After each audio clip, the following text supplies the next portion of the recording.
Қаншама адам. Мынау қандай көлік? Бұл төтенше жағдай болғанда келетін құтқарушылар көлігі.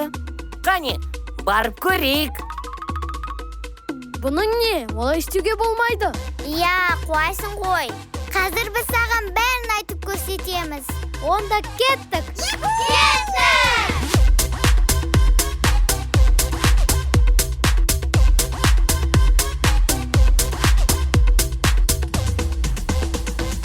Есігіңді қаққанда асықпаңдар, саспаңдар.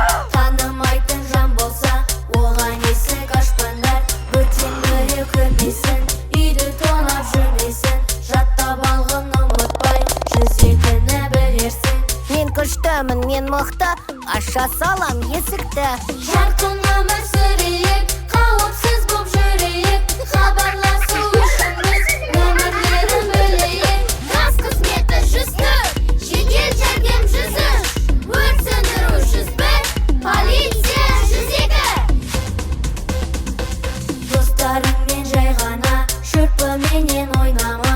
Ұмытпаңдар шырпыдан өрт боларын айнала. Көрсең үйден жалынды, түспегейсің әуреге.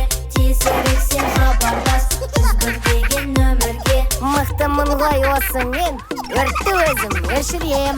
Жарқын өмір сүрейік, қауіпсіз боп жүрейік. Хабарласу үшін біз нөмірлерін білейік. Газ қызметі 104, жедел жәрдем 103, өрт сөндіру 101, полиция 102.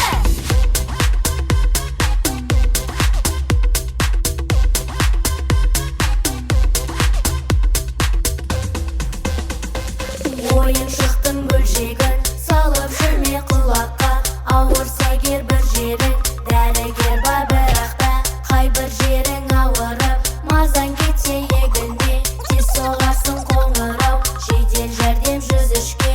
Өзім мықты адаммын, дәрігер бола саламын. Жарқын өмір сүрейік, қауіпсіз боп жүрейік. Хабарласу үшін біз нөмірлерін білейік. Газ қызметі 104, жедел жәрдем 103, өрт сөндіру 101, полиция 102. Есте сақта мұқият, газды бекер қоспағын. Дұрыс болар газ шықса, терезені ашқаның. Газ дегенің қауіпті, басымызды ауыртты. 104-ке тез хабарла, жоғалтпай құр уақытты. Маған ауыр жүк емес, газ дегенің түк емес.